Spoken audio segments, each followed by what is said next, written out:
کئی دفعہ یہ بھی ہوتا ہے کہ پیشنٹ اور اس کے جو لواحقین ہیں ان کو یہ لگتا ہے کہ شاید پہلے سے بھی یہ خراب ہو گیا کام، کیونکہ some time it gets worse before it gets better. تو کیونکہ جب گرافٹ لگتے ہیں سکن کے تو پہلے وہ ان کے جو رنگت ہے، جو ان کی ظاہری ان کی جو شکل ہے وہ نارمل سکن سے نہیں ملتی. انہوں نے اپنے ٹائم کے ساتھ ٹھیک ہونا ہوتا ہے، وہ کچے زخم جسے ہم اردو میں کہہ لیں. تو اس کے بعد پھر ان کو درمیان میں بٹوین ون ٹو اندر پروسیجر کئی دفعہ 3 سے 6 ماہ کا ٹائم چاہیے. اب یہ ساری چیزیں جو ہیں یہ ہسپتال میں ممکن نہیں ہے کہ ہم ان کو 6 مہینے تک اپنے پاس رکھیں کہ ان کے میچور ہو رہے ہیں. تو اس میں پھر رول آتا ہے، اور وہ ایسا ٹائم ہے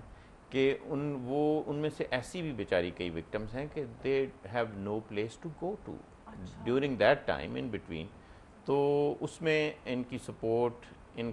کو کنٹینیوسلی ایک سائیکولوجیکل سپورٹ دینا، ان کو فائنینشیل سپورٹ دینا، ان کے لیے شیلٹر پرووائڈ کرنا، یہ ہے. تو یہ اس لیے یہ جو ریہیبلیٹیشن کا کام ہے برن وکٹم کا، یہ ایک ہاسپٹل بیسڈ کام ایک حد تک ہے، لیکن اس میں جب تک ہمیں ایسے ادارے ہمارے پاس نہیں ہوں گے ہم یہ کام جو ہے افیکٹولی نہیں کر سکتے. صحیح. اچھا مسرت آپا، اب میں یہ جاننا چاہوں گی کہ آپ مجھے یہ بتائیں کہ کتنا عرصہ ہو چکا ہے کہ آپ یہ چلا رہی ہیں فاؤنڈیشن؟ کب آغاز کیا تھا آپ نے؟ I started basically in 2003 لیکن 2005 میں ہم نے اس کو رجسٹر کر کے ایک NGO کا جو تھا وہ شروع کر دیا پروجیکٹ اس کے حوالے سے. اور ماشاءاللہ تو خیر نہیں کہنا چاہیے، لیکن اتنی بچیاں ہیں جو کہ ہمیں کانٹیکٹ کرتی ہیں، کبھی ان کے لواحقین کرتے ہیں، کبھی ہم ٹی وی پہ دیکھتے ہیں، کبھی ہم اخبار میں پڑھتے ہیں، ہم ان کو we get in touch with them. بہت سی دفعہ ڈاکٹر صاحب کو بھی پتہ ہے کہ جب وہ بچیاں آتی ہیں ہاسپٹل میں تو ان کے لواحقین نہیں چاہتے کہ ان کو پتہ چلے کہ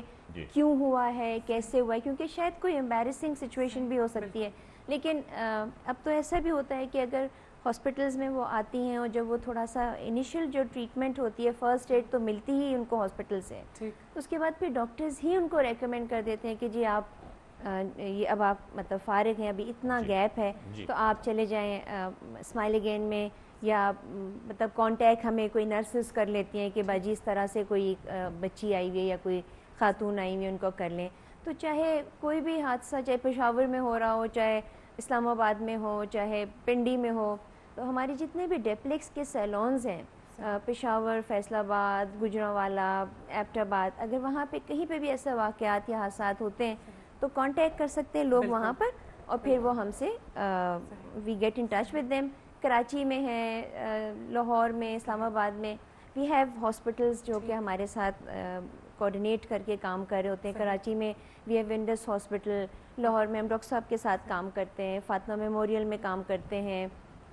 اسلام آباد میں ہم فیملی ہیلتھ ہاسپٹل کے ساتھ کام کرتے ہیں. سو اللہ نہ کرے کہ جس علاقے میں جو حادثہ یا واقعہ وہ جو نیئرسٹ ہوگا وہ وہاں پر. اچھا، لوگ خود تو آپ سے کانٹیکٹ کرتے ہیں جو بھی اس طرح کے وکٹمز ہوتے ہیں، آپ خود کس طرح سے اگر آپ کو پتہ چلتا ہے کہ اس طرح کا واقعہ کہیں رونما ہوا ہے، حادثہ پیش آیا ہے، تو آپ خود کس طرح سے اپروچ کرتی ہیں؟ ہم نے آپ کے ادارے میں ایسے لوگ ہیں جو جی سونیا، ہم نے یہ کیا ہے کہ ہماری اپنی ہی جو برن وکٹمز ہیں جو کہ اب